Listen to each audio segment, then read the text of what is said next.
from sins of passion and sins of disposition. എഫേസ്യ ലേഖനം 5-ാം അധ്യായത്തിൽ നാം ഇന്ന് സംസാരിക്കാൻ പോകുന്ന വിഷയം കഴിഞ്ഞ പ്രാവശ്യം ഞാൻ പ്രസംഗിച്ച് കഴിഞ്ഞ ഉടനെ 2-3 പേരോട് ചോദിച്ചു, ഇത് അടുത്ത പ്രാവശ്യം ഇത് വേറെ ആരെങ്കിലും ഒന്ന് സംസാരിച്ചിരുന്നെങ്കിൽ നന്നായേനെ. പക്ഷെ ആരും അതിന് തുനിഞ്ഞില്ല, എന്നെ സഹായിച്ചുമില്ല. അതുകൊണ്ട് ഇന്ന് ഞാൻ നിൽക്കുമ്പോൾ എന്നെയും കൂടെ ഉൾപ്പെടുത്തിയാണ് ഈ പ്രസംഗം. സാധാരണ നാം വേദപുസ്തകത്തിലെ എല്ലാ പ്രസംഗങ്ങളും എല്ലാ ടെക്സ്റ്റും ആപ്ലിക്കേഷൻ വൈസ് വളരെ ബുദ്ധിമുട്ടാണ് എല്ലാം, അല്ലെ? നമുക്ക് എല്ലാം പാലിക്കാനായിട്ട് it's very difficult.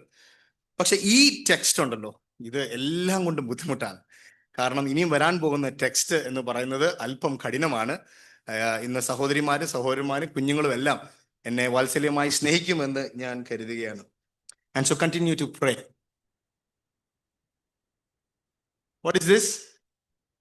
This is not a normal cycle. What is this? Bicycle or tamasha. This is called a tandem bicycle. അല്ലെ, 2 പേര് ചവിട്ടിയാൽ ഈ സൈക്കിള് പോളൂ, അല്ലെ? അങ്ങനെയാണ് ഇതിനെ ഡിസൈൻ ചെയ്ത് വെച്ചിരിക്കുന്നത്, അല്ലെ? ഈ സൈക്കിളിന്റെ പ്രത്യേകത എന്താണെന്നറിയാമോ?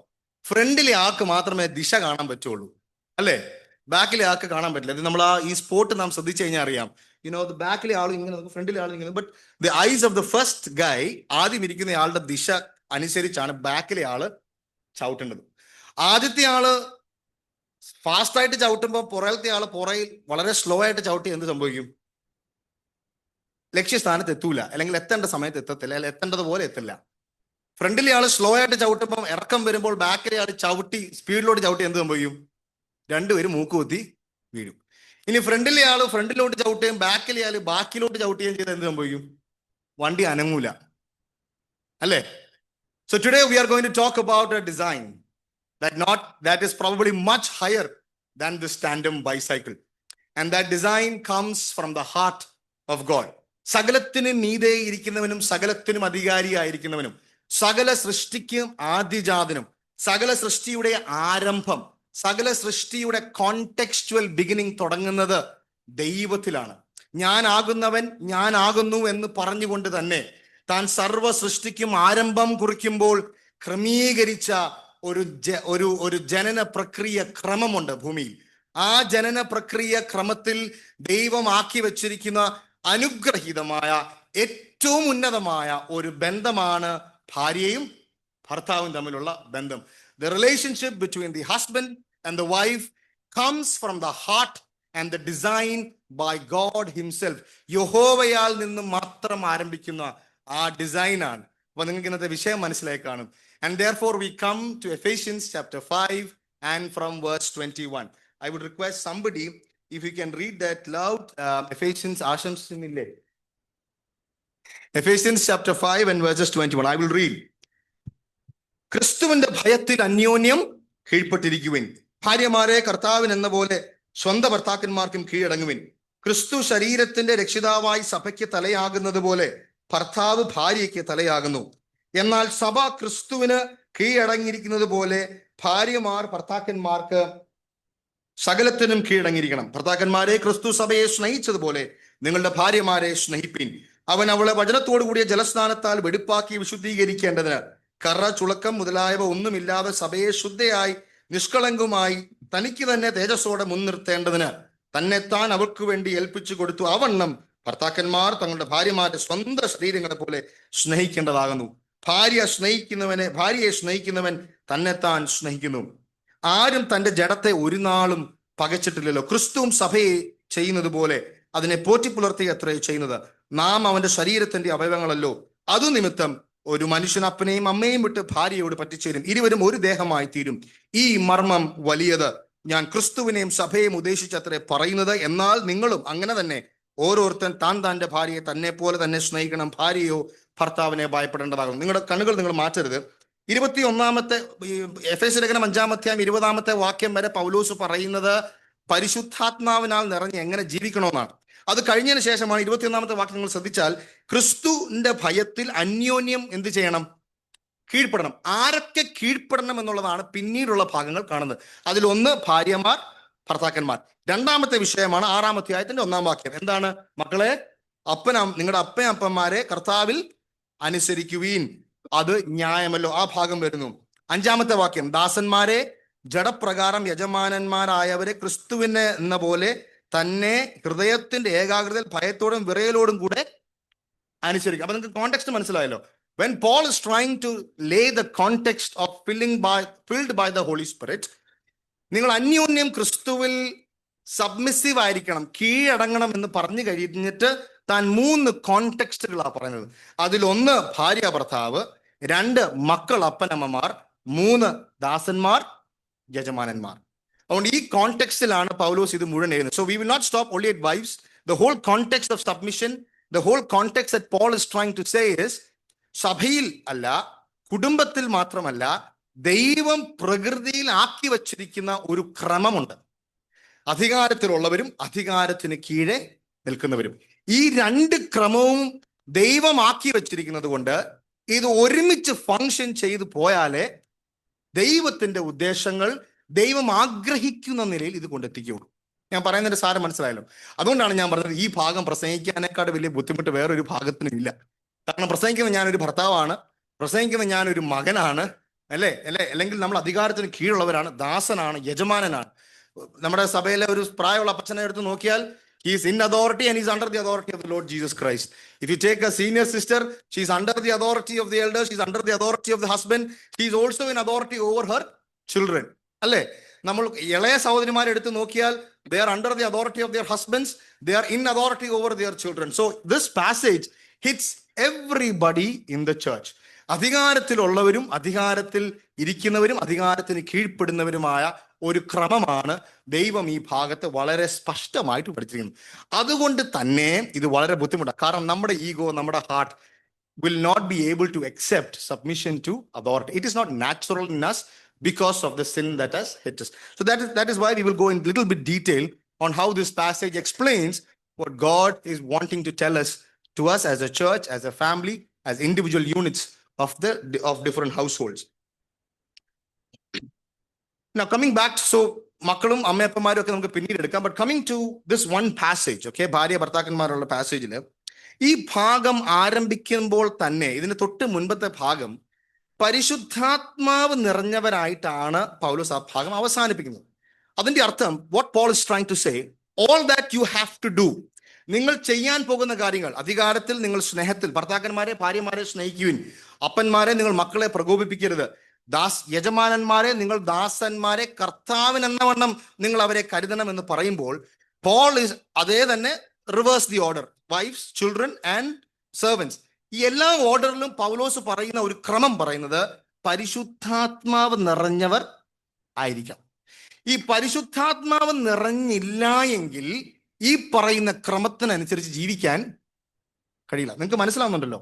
If you are not filled with the spirit, you cannot be submissive to authority. If you are not filled with the Spirit, you cannot love like how Christ loved the church. And that is the exact solution and application that we are taking home today. പരിശുദ്ധാത്മാവ് നിറഞ്ഞാൽ മാത്രമേ ഇതിനനുസരിപ്പാൻ കഴിയുള്ളൂ. അതുകൊണ്ടാണ് ഒരു ദേവദാസൻ പറഞ്ഞത്, നിങ്ങളുടെ ജീവിതത്തിൽ പരിശുദ്ധാത്മാവിന്റെ നിറവിന്റെ അളവ് എത്രയാണോ അത്രയും ഇരിക്കും ഈ ക്രമത്തോടുള്ള നിങ്ങളുടെ അനുസരണം. ഞാൻ പറഞ്ഞതിന്റെ സാരം മനസ്സിലാവുന്നുണ്ടോ? പരിശുദ്ധാത്മാവിന്റെ നിറവ് ജീവിതത്തിൽ എത്രത്തോളം അളവുണ്ടോ അത്രത്തോളം നിങ്ങൾ കീഴടങ്ങും, അത്രത്തോളം നിങ്ങൾ സ്നേഹിക്കും, അത്രത്തോളം നിങ്ങൾ കരുതും. അത് എത്രമാത്രം കുറയുന്നോ അത്രമാത്രം ഈ ക്രമത്തിനെതിരെ നമ്മൾ മറുതലിക്കുകയാണ്. Are you with me? So that is the context that Paul is trying to say when he begins. So submission, authority, love, the entire thing flows from being filled with the Spirit. അത് പറഞ്ഞുകൊണ്ട് ഭാര്യ ഭർത്താക്കന്മാർ എന്ന വിഷയത്തിലേക്ക് നമുക്ക് പ്രവേശിക്കാം. If you look at this context, something very unique, പൗലോസിന്റെ എഴുത്തിലുള്ള ആ ഒരു റിപ്പീറ്റേഷൻ നിങ്ങളൊന്ന് ശ്രദ്ധിച്ചാൽ, നിങ്ങളൊന്ന് ഈ മുകളിലത്തെ ഭാഗമുണ്ട്. സബ്മിറ്റിംഗ് എന്ന് പറയുന്ന വാക്ക് ഇറ്റ് കംസ് ഓൾമോസ്റ്റ് 5 times. സ്നേഹം, ഭർത്താക്കന്മാരോട് പറയുന്ന സ്നേഹവും it comes almost 5 times. Content കൂടുതലാണ് ഭർത്താക്കന്മാരോട് പറയുമ്പോൾ. And the cross of the Lord Jesus Christ also comes almost 7 times. 7 തവണ കോട്ട് ചെയ്താണ് പൗലോസ് പറയുന്നത് ക്രിസ്തു ക്രിസ്തു ക്രിസ്തു സഭ, ക്രിസ്തു സഭ. 5 തവണ ഭാര്യമാരോട് കീഴടങ്ങാൻ പറയുമ്പോഴും 5 തവണ, ഞാൻ പറഞ്ഞ മനസ്സിലായോ? It is A literary beauty that Paul is trying to bring into the church. He said, wives, submit 5 times. Husbands, love 5 times. 7 times he's saying it is because of Christ and the church. And that is the context to which we will go. Now we will just do a quick summary of Ephesians. എഫേസ്യ ലേഖനം 1-ാം അധ്യായത്തിൽ സ്വർഗത്തിലെ സകല ആത്മീക അനുഗ്രഹത്താലും ക്രിസ്തു യേശുവിൽ നമ്മളെ അനുഗ്രഹിച്ചിരിക്കുന്ന പിതാവും ദൈവവുമായവൻ വാഴ്ത്തപ്പെട്ടവൻ. പൗലോസ് പറയുന്നത് യവനെന്നില്ല, ജാതിയെന്നില്ല, എല്ലാവരും ദൈവം സഭയിൽ ഒന്നായി കൊണ്ടുവന്നു. സ്ത്രീ എന്നില്ല, പുരുഷനെന്നില്ല, every one is one, every one is equal, ordained by the love of God, redeemed by the love of God, sealed by the Holy Spirit. ശരീരം എന്ന സഭയായി ദൈവം ഒരു വ്യക്തിയെ ഒരുമിച്ച് കൊണ്ടുവന്നിരിക്കുന്നു. എന്നിട്ട് 15-ാമത്തെ വാക്യത്തിൽ 1-ാം അധ്യായത്തിൽ പൗലോസ് പറയുകയാണ്, ക്രിസ്തു ഈ ശരീരത്തിന്റെ തല. സകലത്തിനും മീതെ, സർവ്വ വാഴ്ചകൾക്കും അധികാരത്തിനും മീതെ ക്രിസ്തുവിനെ വെച്ചിരിക്കുന്നു. അപ്പം ശരീരം ആരാ? സഭ. തല ആരാ? ക്രിസ്തു. 1-ാം അധ്യായം അവസാനിപ്പിക്കുമ്പോൾ വളരെ മനോഹരമായ ചിത്രം പൗലോസ് പറയുന്നറിയാം. ഈ തലയായിരിക്കുന്ന ക്രിസ്തുവിന്റെ കാലിന്റെ കീഴിൽ എന്താക്കി വെച്ചിരിക്കുന്നു? സകല വാഴ്ചകളും അധികാരങ്ങളും, അല്ലെ, ഇനിയും വരാനുള്ളതും സ്വർഗത്തിലുള്ളതും ഭൂമിയിലും ഉള്ളതും എല്ലാം ആരുടെ കാൽ കീഴില? ക്രിസ്തുവിന്റെ കാൽ കീഴിൽ. അതിന്റെ അർത്ഥം സഭയുടെ കാൽ കീഴിൽ. മനസ്സിലാവുന്നുണ്ടോ? സഭ എന്ന ശരീരം, ക്രിസ്തു എന്ന തല, അവന്റെ കാൽ കീഴിൽ സകല അന്ധകാര ശക്തികളെയും കൊണ്ട് നിർത്തിയിരിക്കുന്നെന്നാ പൗലോസ് പറയുന്നത്. അതിന്റെ അർത്ഥം സഭയ്ക്ക് ഈ നൂറ്റാണ്ടിൽ, ഈ ആയുസ്സിൽ ഇനി ജയിക്കാൻ എന്തൊക്കെ വേണോ, അല്ലെങ്കിൽ അതിൻ്റെ എതിരെ എന്തെല്ലാം പ്രതികൂലമുണ്ടോ, അത് ക്രിസ്തുവിന്റെ കാൽ കീഴിൽ, സഭയുടെ കാൽ കീഴിൽ കൊണ്ട് ആരാക്കി വെച്ചു? പിതാവാക്കി വെച്ചു.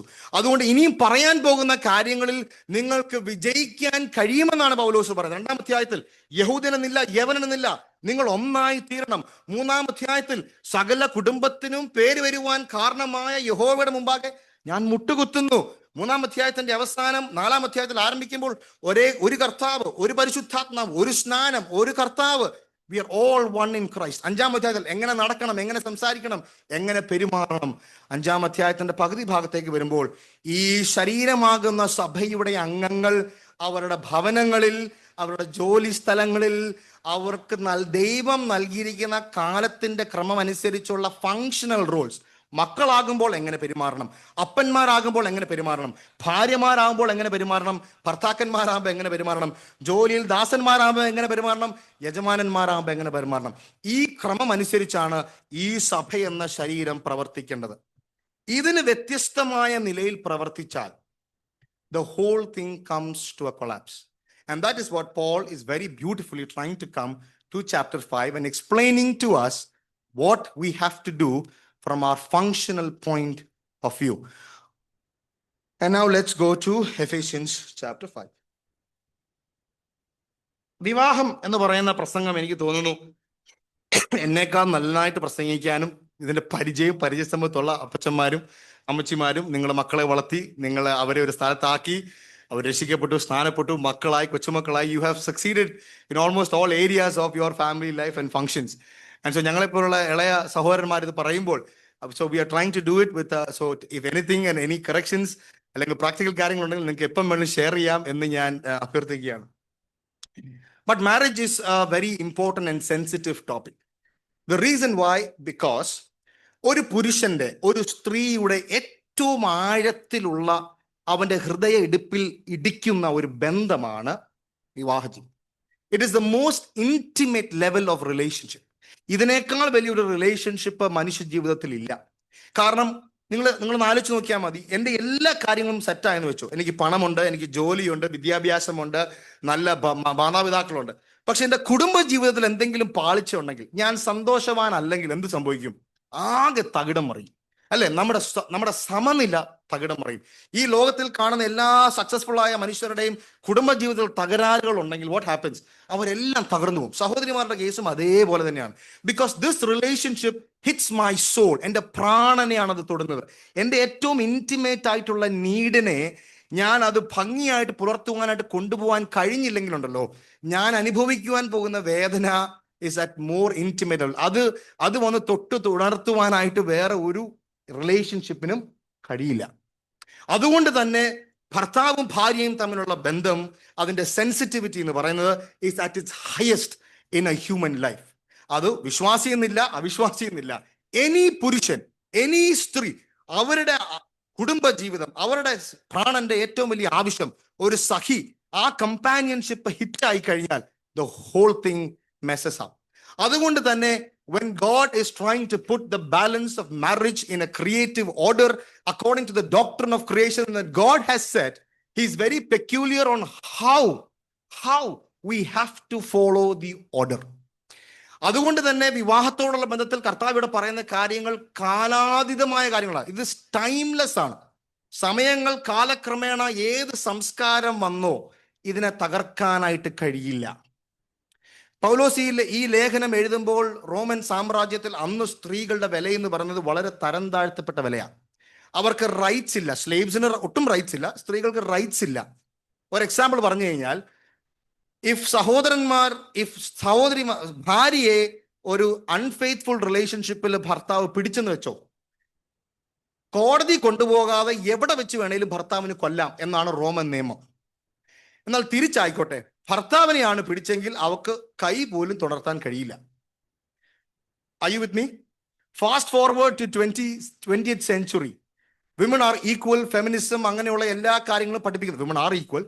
ബട്ട് ഫെമിനിസം അങ്ങനെയുള്ള തത്വജ്ഞാനങ്ങളൊക്കെ വരുന്ന ഒരു കാലഘട്ടത്തിലും ഇതിന്റെ എല്ലാം മധ്യം നാം ചരിത്രം പരിശോധിച്ചാൽ പഠിപ്പിച്ച സംസ്കാരങ്ങളും സാംസ്കാരികമായി മനുഷ്യനെ പഠിപ്പിച്ച, മതപരമായി പഠിപ്പിച്ച എല്ലാ കാര്യങ്ങളും തകർന്നടിഞ്ഞെങ്കിൽ പോലും വേദപുസ്തകത്തിൽ ദൈവത്തിന്റെ ക്രമപ്രകാരം ജീവിച്ച കുടുംബങ്ങൾ അനുഗ്രഹിക്കപ്പെട്ടിട്ടുണ്ട്. You take culture, you take modern views, നവീന ചിന്തകളും അല്ലെങ്കിൽ പഴയ പുരാതനമായ കാര്യങ്ങളാണെങ്കിലും, ഏത് അരിസ്റ്റോട്ടൽ ആയിക്കോട്ടെ, ഗ്രീക്ക് ആയിക്കോട്ടെ, റോമൻ സാമ്രാജ്യമായിക്കോട്ടെ, UK ആയിക്കോട്ടെ, ബ്രിട്ടൻ ആയിക്കോട്ടെ, അമേരിക്ക ആയിക്കോട്ടെ, ഇനിയും ഹിന്ദു മതം ആയിക്കോട്ടെ, any culture that has tried to bring in a definition of how marriage has to work, that culture has destroyed in itself. അവർ തന്നെ തകർന്നു പോയിട്ടുണ്ട്. പക്ഷെ ദൈവം വെച്ചിരിക്കുന്ന ക്രമപ്രകാരമുള്ള കുടുംബ ജീവിതങ്ങൾ ആരെങ്കിലും ഫോളോ ചെയ്യുന്നുണ്ടെങ്കിൽ it is going to be blessed. കാരണം കാലാതീതനായ ദൈവം, മനുഷ്യനെ നിർമ്മിച്ചവൻ, the source of marriage comes from the heart of God. അതുകൊണ്ടാണ് ഈ ക്രമം പാലിച്ചാലേ അനുഗ്രഹം ഉണ്ടാകും. ഇനി ഒരു ക്യാവിയേറ്റും കൂടെ പറഞ്ഞ് ഞാൻ വിഷയത്തിലേക്ക് കിടക്കാം. ഇന്ന് നമ്മൾ സംസാരിക്കുമ്പോൾ എഫേസ്യ ലേഖനത്തിലും പല ലേഖനങ്ങളിലും പല കാര്യങ്ങൾ ഭാര്യ ഭർത്താവ് ബന്ധത്തിൽ പറഞ്ഞിട്ടുണ്ട്, എക്സെപ്ഷൻസ് പറഞ്ഞിട്ടുണ്ട്, പല വിഷയങ്ങൾ പൗലോസ് ആവർത്തിച്ചിട്ടുണ്ട്, മറ്റുള്ള ലേഖകന്മാർ ആവർത്തിച്ചിട്ടുണ്ട്. അതൊന്നും നമ്മുടെ വിഷയമല്ല. Because today we are trying to stick to what Paul is trying to talk through Ephesians. ഈ കാര്യങ്ങൾ സംസാരിക്കുമ്പോൾ പല ചിന്തകൾ നമ്മുടെ മനസ്സിൽ വരും. ആ ഭർത്താവ് ഇങ്ങനെയാണെങ്കിൽ ഭാര്യ ഇങ്ങനെ കീഴടങ്ങണോ? ഈ ഭാര്യ ഇങ്ങനെയാണെങ്കിൽ ഭർത്താവ് ഇങ്ങനെ സ്നേഹിക്കണമോ? അല്ലെ, what if and what about എന്നുള്ള സാധനം മനുഷ്യന്റെ മനസ്സിൽ നമ്മുടെ ഫ്രണ്ട്സ്, ഫാമിലി, അയൽവാസികൾ, ബന്ധുമിത്രാദികളുടെ ഇടയിൽ ബ്രോക്കൺ ഫാമിലീസ് ഉണ്ടെങ്കിൽ നമ്മൾ എപ്പോഴും ചെയ്യും, അവൾ അങ്ങനെ സ്നേഹിക്കണം, അവൾ അങ്ങനെ കീഴടങ്ങേണ്ട കാര്യമില്ലല്ലോ, അല്ലെങ്കിൽ ആ ഭർത്താവ് അങ്ങനെ സ്നേഹിക്കേണ്ട കാര്യമില്ലല്ലോ. ഞാൻ പറഞ്ഞ മനസ്സിലാവുന്നുണ്ടോ? നമുക്ക് ആ ചിന്തകളാണ് എപ്പോഴും മനസ്സിൽ ആദ്യം വരുന്നത്. അതുകൊണ്ട് ഇന്നും ആ എക്സെപ്ഷൻസിലേക്കൊന്നും നമ്മൾ പോകുന്നില്ല. ദൈവം വെച്ച ക്രമം എന്താണോ, we will go through it in principle four what God has set four marriage. And therefore ദൈവം സെറ്റ് ചെയ്ത കാര്യമായതുകൊണ്ട് തന്നെ ഇതിനെതിരെയുള്ള, അതുകൊണ്ടാണ് ഞാൻ ശക്തികളുടെ കാര്യം പറഞ്ഞത്. വാഴ്ചകളും അധികാരങ്ങളും സാത്താന്യ ശക്തികളും ദൈവം എന്ത് വെച്ചോ ആ ഓർഡറിനെ മുഴുവൻ അവർ ഡിസ്പ്ലേസ് ചെയ്യാൻ നോക്കിയാണ്. ഉൽപ്പത്തി പുസ്തകം തന്നെ എടുത്തു നോക്കിയാൽ മതി. നമ്മൾ ഉൽപ്പത്തി പുസ്തകം 3 അധ്യായത്തിലേക്ക് ആദാമും ഹവ്വയും വളരെ മനോഹരമായ ഒരു കുടുംബജീവിതം. ആ കുടുംബജീവിതത്തിലേക്ക് യൂണിലാറ്ററലായ ഏകപക്ഷീയമായി ഹവ്വ എടുത്തൊരു തീരുമാനം, പാപത്തിലേക്ക് ചെന്ന് വീണു, ആ കുടുംബം നശിച്ചുപോയി. അല്ലെങ്കിൽ ദൈവത്തിന്റെ കണ്ണിൽ അവർ ന്യായവിധിക്ക് അകപ്പെട്ടു പോയി, അവരെ ഇറക്കി വിട്ടു. 4 അധ്യായത്തിലേക്ക് വരുമ്പോൾ, 5, 6, 7 അധ്യായത്തിലേക്ക് വരുമ്പോൾ നോഹയുടെ കാലഘട്ടം വരുമ്പോഴത്തേക്ക് എങ്ങനെയും ജീവിക്കാം, ആരെയും വിവാഹം കഴിക്കാം. Women were sexual objects by then. Men and men, women and women were sexual objects to each other during those times. ദൈവം ഈ ഫോർണിക്കേഷൻ, ഈ അഡൾട്ടറി ഇത് പെരുകിക്കൊണ്ടേയിരുന്നു, അല്ലെ? ദൈവം വച്ച ക്രമം തെറ്റിച്ചപ്പോൾ, ഈ കാര്യപരിപാടി, പാപം മനുഷ്യന്റെ ഹൃദയത്തിൽ പ്രവേശിച്ചപ്പോൾ everything went into a big problem. Fornication, adultery, എങ്ങനെ ജീവിക്കാം, എത്ര ഭാര്യമാരെ വേണം വിവാഹം കഴിക്കാം, അല്ലെ? പഴയ നിയമ പിതാക്കന്മാർ പോലും they went into multiple factors. Social റീസൺസിന് ഒരു വിവാഹം, സെക്ഷുവൽ റീസൺസിന് കോൺകുബൈൻസ്, ഇങ്ങനെയുള്ള ഒരു സമൂഹത്തിൽ പോലും വേദപുസ്തകത്തിൽ നാം കാണുന്നുണ്ട്. പക്ഷെ ദൈവം വെച്ച ക്രമം അങ്ങനെ ആയിരുന്നില്ല. ആ പ്രശ്നം വന്നപ്പോൾ, മനുഷ്യൻ എങ്ങനെയും ജീവിക്കാൻ തുടങ്ങിയപ്പോൾ ദൈവം അവരെ എല്ലാം ന്യായം വിധിച്ചു. അതിനുശേഷം എനിക്കൊന്ന് പ്രളയം നമ്മളെ സംബന്ധിച്ച് വലിയ അനുഗ്രഹമായിരുന്നു. പ്രളയത്തിന് who is the longest serving family here? 50 വർഷമായ കുടുംബജീവിതങ്ങൾ 40? എത്ര വർഷം അയച്ചാ? 50? 51. Praise God. എത്രയായി? 50. അപ്പൊ ചെലവുണ്ട് കാറ്ററാക്ട് കഴിഞ്ഞിട്ട്. 51 years. പ്രളയത്തിന് ശേഷം മനുഷ്യന്റെ ആയുസ് എത്ര? 100, 120. ഇപ്പൊ എത്ര ആയുസ്? 80, 90. അപ്പൊ കുടുംബജീവിതം എത്ര നമ്മുടെ ഇപ്പോഴത്തെ ആവറേജ്? ഇപ്പൊ പറഞ്ഞല്ലേ 35, 40, 50. പ്രളയത്തിന് മുമ്പ് എത്ര വർഷം ജീവിക്കണം? 100 വർഷമാണോ? 200 വർഷമാണോ? 900 വർഷം ആദാമും ഹവ്വയും ഒരുമിച്ച് ജീവിച്ചേ. അല്ല, അപ്പൊ എന്തുമാത്രം കൃപ ആദാമിനും കിട്ടി, എന്തുമാത്രം കൃപ ഹവ്വ അമ്മച്ചിക്കും കിട്ടി. നമുക്ക് ആകെ കൂടെ പിടിച്ചു പിടിക്കേണ്ടത് 50 വർഷത്തെ കാര്യമേ ഉള്ളൂ. ഞാൻ പറഞ്ഞതിന്റെ സാരം മനസ്സിലാവുന്നുണ്ടോ? So God, because of how things went into a problem, മനുഷ്യന് പാപത്തിൽ പെരുകി പെരുകി ഈവൻ മനുഷ്യന്റെ ആയുസ് പോലും ദൈവം കുറച്ചോളും. You know, that is how it went through. ഉൽപ്പത്തി പുസ്തകത്തിലേക്ക് വരിക, we see marriage being discarded by humans. യാക്കോബിന്റെ ചരിത്രം എടുത്തോ, ഇവരെല്ലാം കുടുംബ ജീവിതത്തിന്റെ പവിത്രതയെ അവർ നശിപ്പിച്ചിട്ടുണ്ട്. And then comes the Lord Jesus Christ, and he comes and redefines in how you look at marriage. എഫേസ്യ ലേഖനം 5-ാം അധ്യായത്തിന്റെ 22-ാമത്തെ വാക്യം, ആദ്യ ഭാഗം നമുക്ക് വായിക്കാം. ഭാര്യമാരെ, ഞങ്ങളുടെ ഭർത്താക്കന്മാർക്ക്, ഇത് പറയുമ്പോൾ ആർക്കും ഒരു ശബ്ദം ഇല്ലല്ലോ. ഭാര്യമാരെ, നിങ്ങളുടെ ഭർത്താക്കന്മാർക്ക്, ഷിൽജി ഇങ്ങനെ ഭയങ്കര ബുദ്ധിമുട്ടായിട്ടാ പറയുന്നേ. ഭാര്യമാരെ, നിങ്ങളുടെ ഭർത്താക്കന്മാർക്ക് കീഴടങ്ങുവിൻ. Submit to your own husbands. What does this not mean? All women should not submit to all men. മനസ്സിലായോ? എല്ലാ സ്ത്രീകളും എല്ലാ പുരുഷന്മാർക്കും കീഴടങ്ങണ്ട. എന്താ എഴുതിയിരിക്കുന്നത്? ഭാര്യ നിന്റെ ഭർത്താവിന് കീഴടങ്ങുക. In a sense this is belonging to you, അല്ലെ? In a sense this is belonging to you. This is mine. എന്റെ ഭർത്താവാണ്, എന്റെ പ്രൊട്ടക്ടറാണ്, എന്റെ പ്രൊവൈഡറാണ്.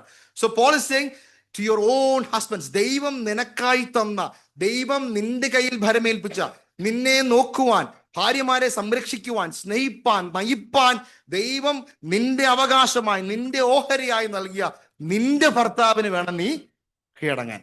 അല്ല, എത്ര ടെൻഡർ ആയിട്ടാണ് പൗലോസ് രേഖപ്പെടുത്തിയിരിക്കുന്നത്. And then he comes to the next verse, 23-ാമത്തെ വാക്യം. ക്രിസ്തു ശരീരത്തിന്റെ രക്ഷിതാവായി സഭയ്ക്ക് തലയാകുന്നത് പോലെ ഭർത്താവ് ഭാര്യയ്ക്ക് തലയാകുന്നു. Now he talks about the creation order. സബ്മിഷന്റെ ഒരു വലിയ പ്രശ്നം ഇന്ന് ഭൂമിയിൽ നാം കാണുമ്പോൾ, one of the most very challenging ideologies are creeping into our society. Women are not equal, and so the Bible is against it. അല്ലേ? ഭർത്താക്കന്മാർക്ക് കീഴടങ്ങിയിരിക്കുന്നത് വേദപുസ്തകം ഒരു പേട്രിയാക്കൽ മൈൻഡ് സെറ്റിൽ എഴുതി വെച്ചെന്നാണ് പറയുന്നത്. But it is not the truth. Because in God's functional order, ദൈവം സഹോദരിമാരെ സൃഷ്ടിക്കുമ്പോൾ, അവന് തക്ക തുണയായി സൃഷ്ടിക്കുമ്പോൾ, അവളുടെ വാല്യൂ കുറച്ചിട്ടല്ല സഹോദരിമാരെ, സ്ത്രീകളെ ദൈവം സൃഷ്ടിക്കുന്നത്. The value of the women is not diminished by order of creation. Only by the functional order the husband leads the wife. അതുകൊണ്ട് തന്നെ പൗലോസ് ഇവിടെ പറയുമ്പോൾ, he is not talking about equality in value. He is talking about the functional order that God has designed. ദൈവം ക്രമീകരിച്ച ക്രമമാണ്. ഭർത്താവ് ഭാര്യയ്ക്ക് തലയായിരിക്കുന്നു. അങ്ങനെ ഫങ്ഷണൽ ഓർഡർ കൊണ്ടുവന്നത് പുരുഷന്മാരല്ല, വേദപണ്ഡിതന്മാരല്ല, മൂപ്പന്മാരല്ല. It is done by God. അതുകൊണ്ട് തന്നെ പൗലോസ് പറയുകയാണ്, കർത്താവിനെന്നവണ്ണം. അതുകൊണ്ടാണ് 1-ാമത്തെ വാക്യത്തിൽ പറയുന്നത്, ഭാര്യമാരെ കർത്താവിനെന്ന പോലെ, when you are doing it according to the Lord, കർത്താവിനെന്നവണ്ണമാണ് നിങ്ങൾ കീഴടങ്ങേണ്ടത്. In a sense, what Paul is trying to say, നിങ്ങൾ ഭർത്താക്കന്മാർക്ക് കീഴടങ്ങുമ്പോൾ നിങ്ങൾ ഭർത്താക്കന്മാർക്ക് കേവലം കീഴടങ്ങലല്ല, അല്ലെങ്കിൽ അനുസരിക്കുക എന്നല്ല. When you do that, you are serving the Lord. നീ യഹോവയെ സേവിക്കുന്നു. മനസ്സിലാവുന്നുണ്ടോ? When I submit to my husband, when I submit to my authority, I am doing it because of my responsibility to God. And therefore, ഞാൻ അങ്ങനെ കീഴടങ്ങുമ്പോൾ എന്ത് സംഭവിക്കുന്നു? ഞാൻ കർത്താവിനെയാണ് സേവിക്കുന്നത്. In my submission to my husbands, I am serving God. സഹോദരിമാര് ചോദിക്കും, ഞങ്ങൾക്ക് സഭയിൽ ശുശ്രൂഷകളില്ലേ, അതില്ലേ, അല്ലെ, പലവിധമായ ചിന്താഗതികൾ വരുന്ന ഒരു കാലഘട്ടം. But in your greatest service, Paul is saying, when you submit yourself to your own husband, you are serving the Lord. And that is why Paul is saying, why does this have to be this way? ഇങ്ങനെ ആയിരിക്കേണ്ട കാര്യം എന്താ? പൗലോസ് പറയുകയാണ്, ക്രിസ്തു സഭയുടെ തലയായിരിക്കുന്നത് പോലെ ഭർത്താക്കന്മാർ ഭാര്യയുടെ തലയായി നിൽക്കുന്നു. ബിക്കോസ് ഇൻ ഫങ്ഷണൽ ഓർഡർ ദൈവം ലീഡർഷിപ്പ് കൊടുത്തിരിക്കുന്നത് ആർക്കാ? പുരുഷന്മാർക്കാ. എനിക്ക് തോന്നുന്നു പുരുഷന്മാർ വളരെ മടിയന്മാരുടെ ഒരു കൂട്ടമാണ്. സത്യം പറഞ്ഞ ഒരു ഓപ്ഷൻ ഉണ്ടെങ്കിൽ നമുക്ക് ഈ നേതൃത്വം താല്പര്യമില്ല, വേറെ ആരെങ്കിലും എടുത്തോട്ടെ എന്നുള്ളതാണ്, അല്ലെ, പൊതുവെ, അല്ലെ, generally men very sometimes very lazy to be very initiative. അല്ലെ, ഇനിഷ്യേറ്റീവ് എടുക്കാൻ നമുക്ക് ഭയങ്കര മടിയാണ്. സഹോദരിമാരെ സംബന്ധിച്ചിടത്തോളം കർത്താവ് ആ ശാപമാണ് അവർക്ക് കൊടുത്തത്. എപ്പോഴും ഭരിക്കണമെന്നുള്ള ചിന്തയാണ് പാപം മുഖാന്തരം അവരുടെ സ്വയശക്തിയിൽ, അവരുടെ ജഡത്തിൽ ദൈവം കൊടുത്തിരിക്കുന്ന ശാപം. അതുപോലെ തന്നെയാണ് പുരുഷന്മാർക്കും സ്നേഹിക്കാനായിട്ട് വലിയ ബുദ്ധിമുട്ടാണ്.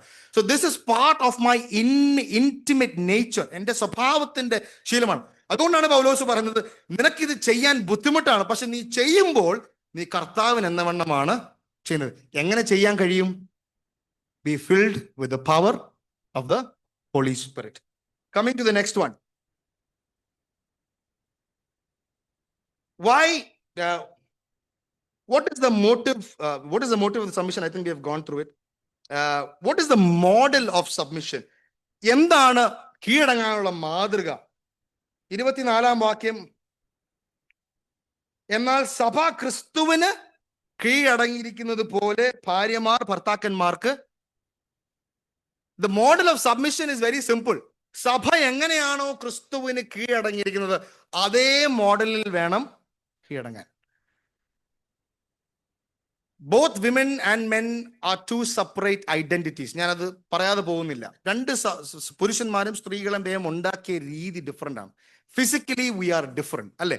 Physically we are different. Mentally also to a large extent women and men are different.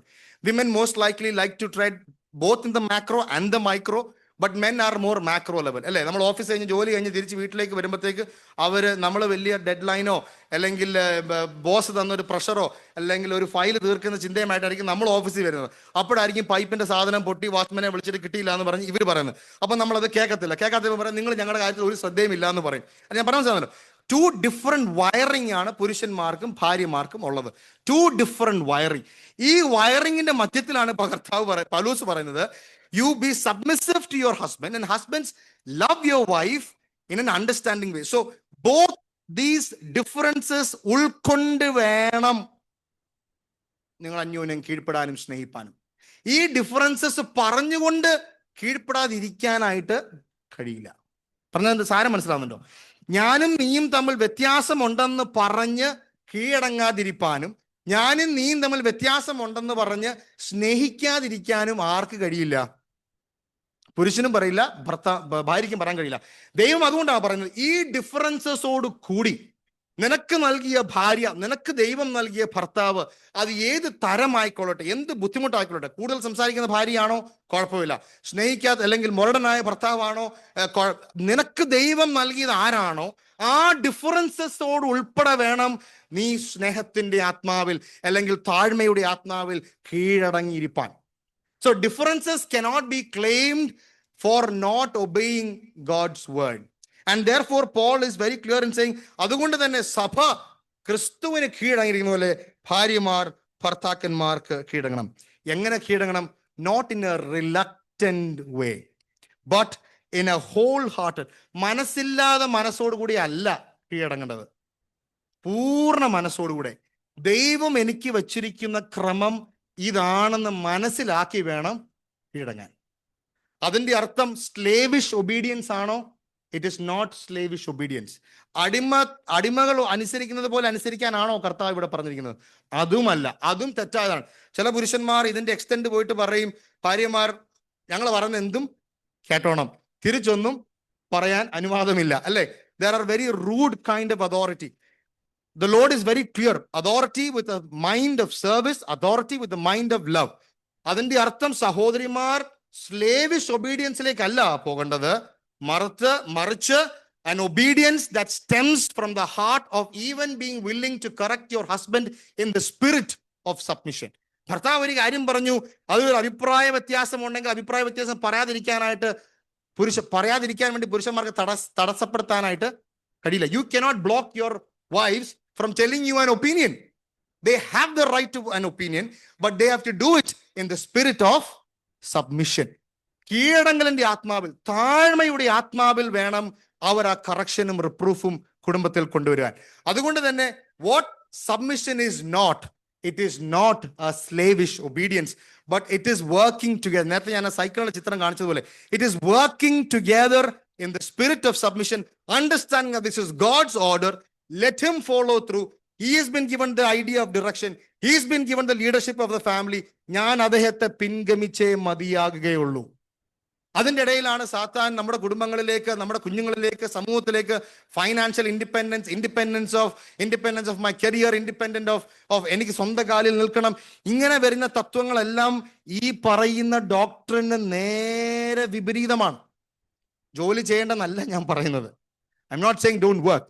I'm saying the ideology of where you are trying to work should not stem from the idea of independence from my husband.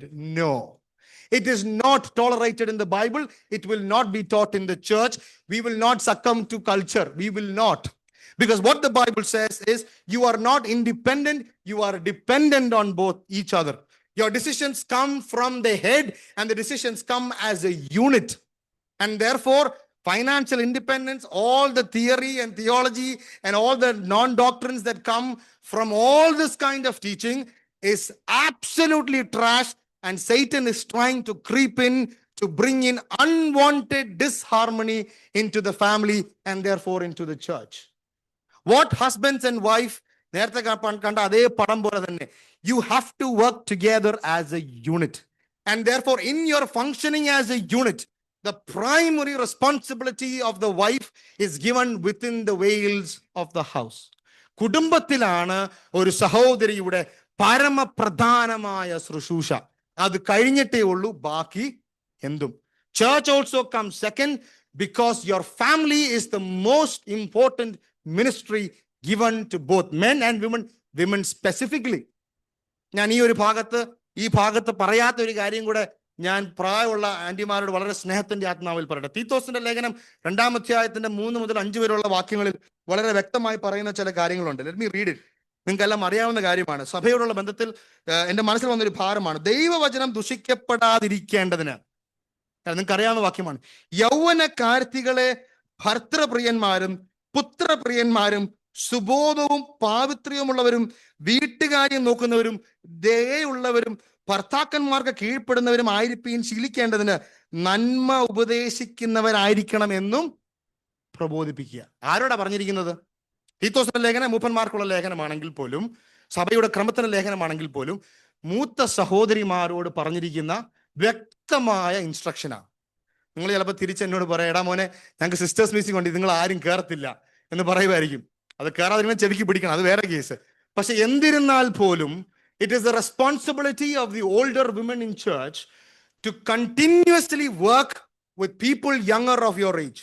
മധ്യവയസ്കായ സഹോദരിമാരോട്, അതിലും താഴെയുള്ള സഹോദരിമാരോട്, വിവാഹം കഴിക്കാൻ പോകുന്ന സഹോദരിമാരോട്, it is your responsibility to talk with them, to spend time with them, to tell them that this is the most important ministry of your life. അവർ career ചെയ്യണ്ടെന്നല്ല പറയുന്നത്, അവർ പഠിക്കരുത് എന്നല്ല പറയുന്നത്.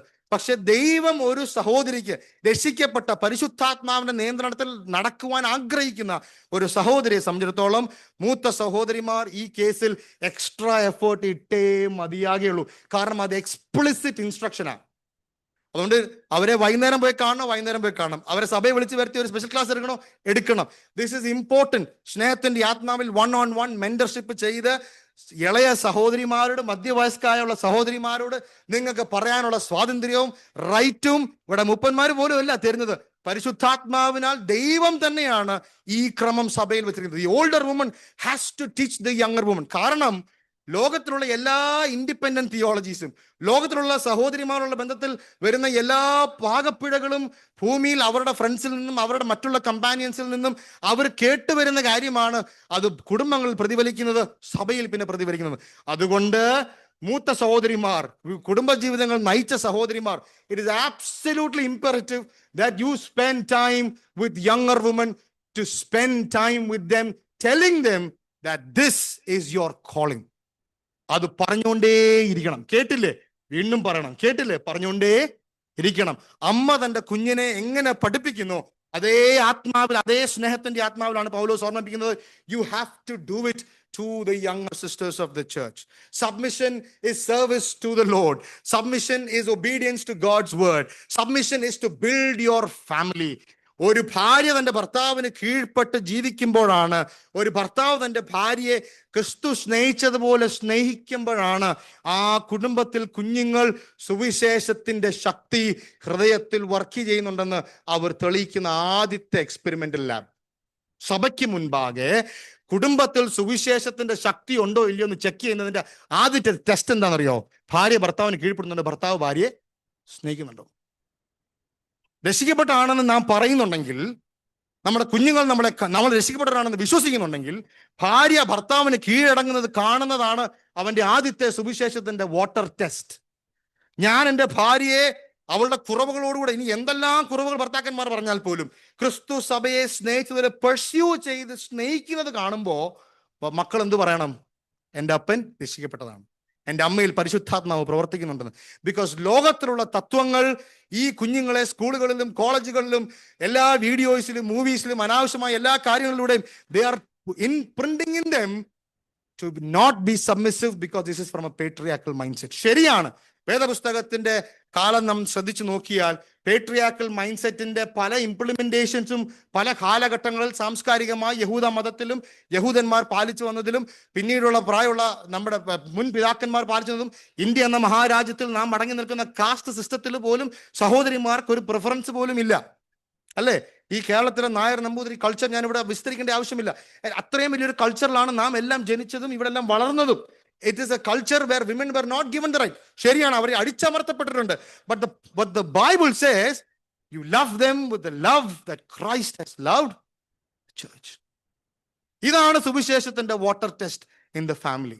ദൈവം വെച്ചിരിക്കുന്ന ക്രമത്തോട് ഞാൻ എങ്ങനെ പെരുമാറുന്നു എന്നുള്ളത് ആബ്സല്യൂട്ട്ലി ഇമ്പോർട്ടൻ്റ് ആണ്. അതുകൊണ്ട് ഞാൻ എൻ്റെ ഭർത്താവിനോട് എങ്ങനെ പെരുമാറണം, എങ്ങനെ അദ്ദേഹത്തെ അഭിസംബോധന ചെയ്യണം, എങ്ങനെ ഞാൻ അദ്ദേഹത്തിന് ഡിറക്ഷന് കീഴ്പ്പെട്ടിരിക്കണം എന്നുള്ളത് വളരെ കൃത്യമായ വരും. ഞാനിതൊന്നും ആവർത്തിച്ച് പറയേണ്ട കാര്യമില്ല. The manner of submission, you have to submit as unto the Lord. The motive of submission, ക്രിസ്തു സഭയ്ക്ക് തലയാകുന്നത് പോലെ ഭർത്താക്കന്മാർ ഭാര്യയുടെ തലയാകുന്നു.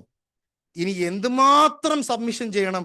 അടുത്ത വാക്യം അതുകൂടെ കേട്ടപ്പോഴാണ് ഞാൻ വിളിച്ച കർത്താവ് ഇത്രയും എക്സ്പ്ലിസിറ്റ് ആയിട്ടാണ് പൗലോസ് പറഞ്ഞിരിക്കുന്നത്. എന്നാൽ സഭ ക്രിസ്തുവിന് കീഴടങ്ങുന്നത് പോലെ ഭാര്യ ഭർത്താക്കന്മാർക്ക് എന്തിൽ കീഴടങ്ങണം? സകലത്തിലും കീഴടങ്ങിയിരിക്കണം. In the sense, if the husband asks you to sin, you don't have to. Okay? ഭർത്താവ് കർത്താവിന് മുകളിൽ, വേദപുസ്തകത്തിന് മുകളിൽ നിന്നോട് പാപം ചെയ്യാൻ ആവശ്യപ്പെട്ടാൽ അതിന് നീ കീഴടങ്ങണ്ട. പക്ഷേ സകലത്തിലും കീഴടങ്ങും. എക്സ്പ്ലിസിറ്റ് ഓൾ എൻകംപാസിംഗ് കമന്റ് ആണ്. അതിനകത്തൊരു പാർഷ്യാലിറ്റി ക്ലോസ് പോലും പൗലോസ് വെച്ചില്ല. ചില കാര്യങ്ങൾ ഇച്ചിരി വിട്ടുവീഴ്ച തന്നൂടെ? കിച്ചന്റെ കാര്യങ്ങൾ ഭാര്യ നോക്കുന്നെങ്കിൽ അവർക്ക് യൂണിലാറ്ററൽ ആയിട്ട് ഡിസിഷൻ എടുക്കാൻ കൊടുക്കണം. പക്ഷെ it has to be done in the spirit of submission in everything. Even if there are decisions that the husbands have given to you, there are some houses where I can see some houses where there are different divisions. Finance അത് ഭാര്യ നോക്കും, അല്ലെ finance ഭർത്താവ് നോക്കും. ഇപ്പോൾ കിച്ചണിൽ എന്തുണ്ടാക്കണം അത് ഭാര്യ നോക്കും. അതിൽ ഞാൻ ഇടപെടേണ്ട കാര്യമില്ല, അല്ലെ? പല ഡിപ്പാർട്ട്മെന്റൽ ഡിവിഷൻസ് വരുന്നുണ്ട്. ഇന്ന് നമ്മൾ വർക്കിൽ നമ്മൾ എങ്ങനെ ടാസ്ക് കൊടുക്കുന്നത് പോലാണ് രണ്ടുപേരും തമ്മിൽ ഒരുമിച്ച് പ്രവർത്തിക്കുന്നത്. But what Paul is trying to say, wives, when you live with your husbands, you live in submission to everything. The decisions that you take, even with the permission of your husband, should be in the spirit of submission, should be under his leadership, should be under his direction, because God has created this functional order in the family. അതുകൊണ്ടാണ് പഴയുള്ള അപ്പച്ചന്മാർ പറയുന്നത് purse ഒന്നേ ആകാൻ പാടുള്ളൂ. രാത്രിയിൽ പ്രാർത്ഥിക്കുമ്പോൾ ഭർത്താക്കന്മാർ lead ചെയ്യണം. ഇതൊക്കെ വെച്ചിരിക്കുന്നതിന്റെ ക്രമം so that we understand and obey the created order of God. കാരണം ഈ ഓർഡർ ഞാൻ നേരത്തെ പറഞ്ഞതുപോലെ ഇത് തിരിച്ചു വച്ചാൽ കുടുംബജീവിതത്തിലെ പ്രശ്നങ്ങൾ വ്യക്തിപരമായി മനുഷ്യരെ ഹോണ്ട് ചെയ്യും, അത് കുഞ്ഞുങ്ങളെ ഹോണ്ട് ചെയ്യും, അത് സഭയിൽ ഹോണ്ട് ചെയ്യും. And therefore this is very clear. Okay, let me move forward. എനിക്ക് ഒരുപാട് കാര്യങ്ങൾ പറയാനുണ്ട്, പക്ഷെ സമയപരിമിതി കൊണ്ട് let me close. ഭർത്താക്കന്മാർ ഒരു കാര്യം കൂടെ പറഞ്ഞിട്ട് അടുത്ത ആഴ്ച ചിലപ്പോൾ എന്നോട് വീണ്ടും ഇത് ആവർത്തിക്കാൻ പറയാൻ ആവശ്യമുണ്ട്. ഇത് മുഴുവൻ പറയാനായിട്ട് സമയം കിട്ടില്ല. അതുകൊണ്ട് ഞാൻ ഒരു കാര്യം കൂടെ പറയാം. 25-ാമത്തെ വാക്യം ഭർത്താക്കന്മാരോട്. കാരണം എനിക്ക് താഴെ ചെല്ലുമ്പോൾ ഞാൻ വിചാരിക്കുകയാണ് സഹോദരിമാരെല്ലാം കൂടെ എന്നെ അതുകൊണ്ട് ഭർത്താക്കന്മാരുടെ ഒരു കാര്യം പറഞ്ഞു ഒറ്റ വാക്കിൽ. ഭർത്താക്കന്മാരുടെ കണ്ടന്റ് നിങ്ങൾ ശ്രദ്ധിച്ചറിയാം.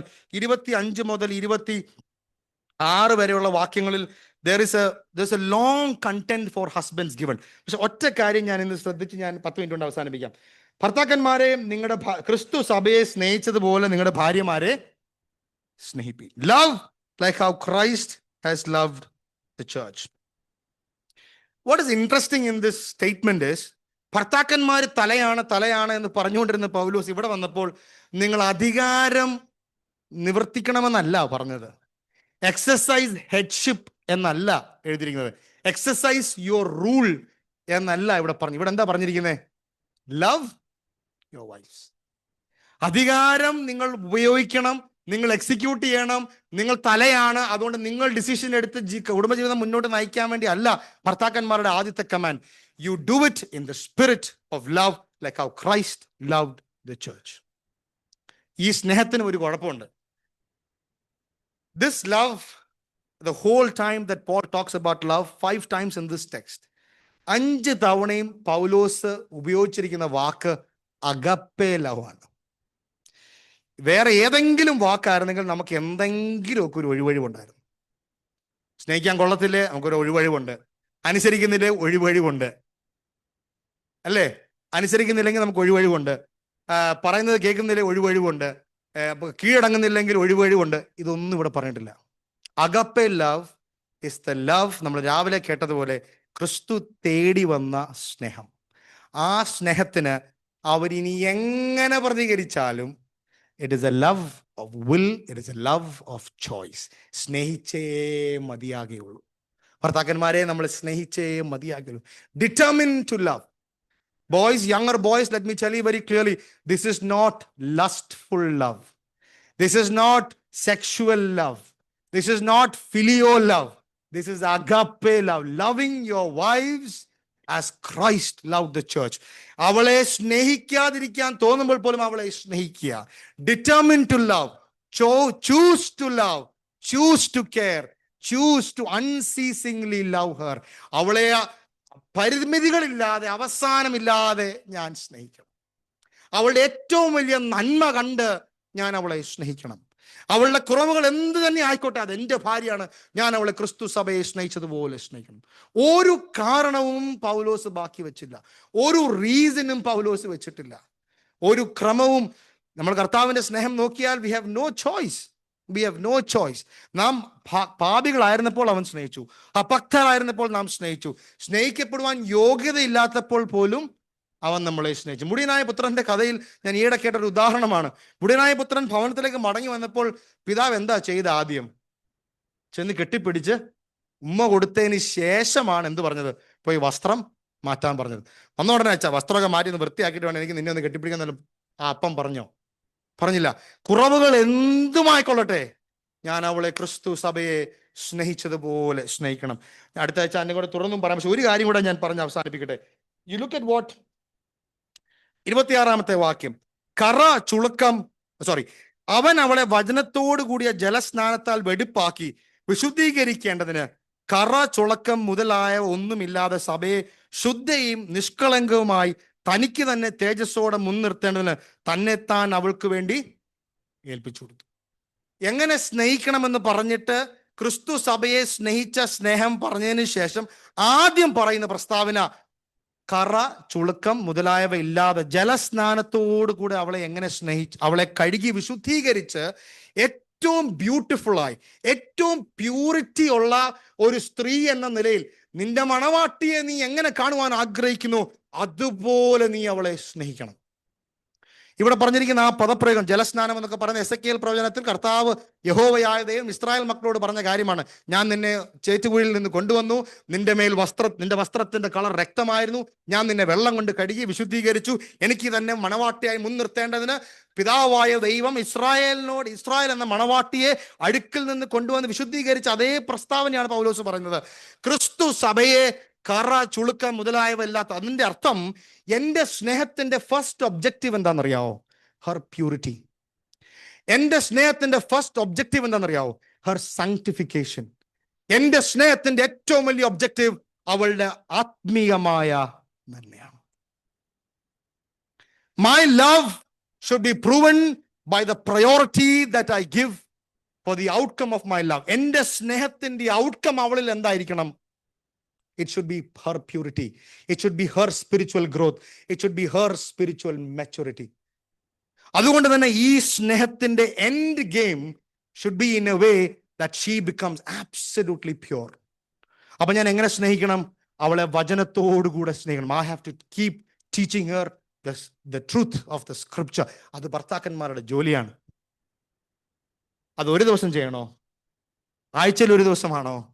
എല്ലാ ദിവസവും പ്രാർത്ഥിക്കുമ്പോൾ 2 സങ്കീർത്തനം വായിക്കുന്നതാണോ? No no no. You have to wash her by the power of the word given in your hand. Are you understand? ഞാനത് അടുത്ത ആഴ്ച കൂടുതൽ എക്സ്പ്ലെയിൻ ചെയ്യാം. സമയം നിർത്തിയോണ്ട് I will explain it next week. But one more point let me tell to the young girls and young boys. When you decide to choose your life partners, and if anybody comes to you saying that they love you, if that love is forcing you to sin, it is illegitimate love. പറഞ്ഞതിന്റെ സാരം മനസ്സിലായല്ലോ? If somebody comes to you and tells you that I love you, if somebody comes and tells you that I love you, and if they are forcing you to sin, പാപം ചെയ്യാനാണ് നിന്റെ അടുത്ത് ഒരു സ്ത്രീയോ ഒരു പുരുഷനോ സ്നേഹിക്കുന്നു എന്ന് പറയുന്നെങ്കിൽ അത് illegitimate love ആണ്. If they are not keeping your purity in their highest mind, if they are not keeping you pure in their walk with you, then that love is not legitimate. Run from that guy, run from that girl. നിങ്ങൾ ഭാര്യ ഭർത്താക്കന്മാരെ നിങ്ങൾ തെരഞ്ഞെടുക്കുമ്പോൾ നിങ്ങൾ ശ്രദ്ധിക്കേണ്ട ഒരു കാര്യം, love should be pure. അങ്ങനെ സ്നേഹിക്കാൻ തൽപരനായ ഒരു പുരുഷനെ ആയിരിക്കണം നിങ്ങൾ സ്നേഹിക്കേണ്ടത്. Not loving you because of how you look. നീ എങ്ങനെ ഇരിക്കുന്നു എന്നുള്ളതിനേക്കാൾ ഉപരി നിന്നെ ജീവിതകാലം മുഴുവനും സ്നേഹിച്ച് നിന്നെ കറ, ചുളുക്കം മുതലായവ ഇല്ലാതെ നിന്നെ കൊണ്ട് നിർത്തുവാൻ പ്രാപ്തനായ ഒരു പുരുഷന്റെ കയ്യിലെ നിന്റെ ജീവിതം നീ ഏൽപ്പിക്കാവൂ. ഭർത്താക്കന്മാരെ, അല്ലെ കല്യാണം കഴിക്കാൻ ആഗ്രഹിക്കുന്ന പുരുഷന്മാരെ, you are not marrying her for your lustful needs. Yes, we have physical needs. Sex is a gift, sexual desire is a gift, everything is given as a gift. But my love is for my companionship, and my love, the ultimate outcome of that love is her purity and washing her by word. ഞാനൊരു സ്ത്രീയെ വിവാഹം കഴിക്കാൻ ആഗ്രഹിക്കാൻ തീരുമാനിക്കുമ്പോൾ എൻ്റെ ബാങ്കിൽ balance ഉണ്ടെന്നോ, എനിക്ക് ജോലി വേണം, പുരുഷന്മാരും ജോലി വേണം, അതൊക്കെ ഇമ്പോർട്ടൻ്റ് ആണ്. സഹോദരിമാരെ, നിങ്ങൾ കല്യാണം കഴിക്കാൻ തീരുമാനിക്കുമ്പോൾ അവന് ജോലിയുണ്ട്, ജോലിയൊക്കെ ഇമ്പോർട്ടൻ്റ് ആണ്, അതൊക്കെ ലോകക്രമമാണ്, ദൈവം വെച്ചിരിക്കുന്ന ക്രമമാണ്. പുരുഷന്മാർ has to work hard. But your greatest responsibility when you marry her is not just providing for her physically. It's part of the calling. നമ്മൾ ഫിസിക്കലി പ്രൊട്ടക്ട് ചെയ്യണം, ഫിസിക്കലി പ്രൊവൈഡ് ചെയ്യണം. ക്രിസ്തു സഭയ്ക്ക് ശരീരത്തിന്റെ രക്ഷിതാവായിരിക്കുന്നത് പോലെ, അതായത് ക്രിസ്തു saved the body of Christ. അതുപോലെ തന്നെ ഭർത്താക്കന്മാർ in a physical sense is protecting the wife, is providing for the wife, is bringing her together in your arms.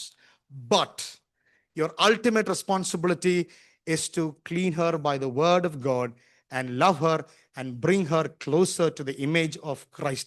And so our responsibility il ninnu njan pinmaran adinte gauravam manasilakkade vivaha jeevithiലേക്ക് പ്രവേശിച്ചിട്ട് കാര്യമില്ല. Because that is the greatest calling that as husbands we have. And avale angane cheyyumbol, kudumamayi nangade makkale cheyyumbol, the unit works together. We will continue, God willing, next week or in the following weeks. But this is the greatest calling of a husband and wife. ഒരു കാര്യമാണ് ഞാൻ പറയട്ടെ, divided houses, divided families will break churches. ഒരു സഭയുടെ ഏറ്റവും smallest unit എന്ന് പറയുന്നത് ഫാമിലിയാണ്. ആ ഒരു ഫാമിലിയിൽ ഒരു പ്രശ്നം ഉണ്ടായാലാണ് അല്ലെ സഭ മുഴുവൻ നീറും. അതുകൊണ്ട് നമ്മുടെ സഭയിലെ സഹോദരി സഹോദരന്മാരുടെ കുടുംബജീവിതങ്ങൾക്ക് വേണ്ടി മുട്ടിപ്പായി പ്രാർത്ഥിപ്പാൻ ഇടയാകണം. മൂത്ത സഹോദരന്മാർ, ഇളയ സഹോദരന്മാരെ പഠിപ്പിക്കാൻ നിങ്ങൾ ഞങ്ങളെ ചെവിക്ക് പിടിച്ചാലും കുഴപ്പമില്ല. Keep telling dum. സഹോദരിമാരെ, you have to spend time with the young girls. You have to tell them. യുവ സഹോദരിമാരോട് നിങ്ങൾ പറഞ്ഞു കൊടുക്കണം that ഭർത്തൃപ്രിയരാകുന്നത്, പുത്രപ്രിയരാകുന്നത്, ഭവനകാര്യം നോക്കുന്നതാണ് ദൈവം അവർക്ക് വെച്ച ശുശ്രൂഷ. അതിൽ ഒഴിവ് അവർക്ക് പറയുവാൻ കഴിയില്ല. ഇന്നത്തെ കാലത്ത് വിവാഹം കഴിക്കാൻ താല്പര്യമില്ല, മക്കളെ ഉണ്ടാകുവാൻ അവർക്ക് ആഗ്രഹമില്ല. I have heard some of the young sisters from my office talking, saying that ഞങ്ങൾക്ക് വിവാഹത്തിന് താല്പര്യമില്ല. എന്തിനാണ് മക്കൾ? അവരൊരു ഭാരമാണ്. ചില പോഡ്കാസ്റ്റുകൾ, വലിയ വലിയ ബിസിനസ് ഓൺടർപ്രണേഴ്സിന്റെ ലേഡീസിന്റെ പോഡ്കാസ്റ്റ് നോക്കുമ്പോൾ 52 വയസ്സായപ്പോഴെ കല്യാണം കഴിച്ചു. എന്താ കാരണം? എനിക്കൊന്ന് കാലം നിന്നിട്ട് വേണ്ട വിവാഹം കഴിക്കാൻ. ദൈവം നിന്റെ പ്രൊട്ടക്ഷനും നിന്റെ പ്രൊവിഷനും ഒരു പുരുഷന്റെ തലയെന്ന പുരുഷന് ദൈവം കൊടുത്തിട്ടുണ്ട്. ആൻഡ് therefore അതിൽ ഡിപ്പെൻഡന്റ് ആയി ജീവിക്കുന്നത് നീ കർത്താവിനെ സേവിക്കുന്നത് പോലെ. Are you getting my point? God has given us the provision through the leadership of the husband and the wife. They can do it jointly. But unilaterally deciding that I will not marry because of my independence is strictly against the scripture. Unilaterally deciding that we will not have children because we don't have money is against the entire created order of God. The Lord has asked us to follow His word. And if we follow His word, നമ്മുടെ ജീവിതത്തിലെ അനുഗ്രഹം, കുടുംബ ജീവിതത്തിലെ success will hit our hearts more deeply.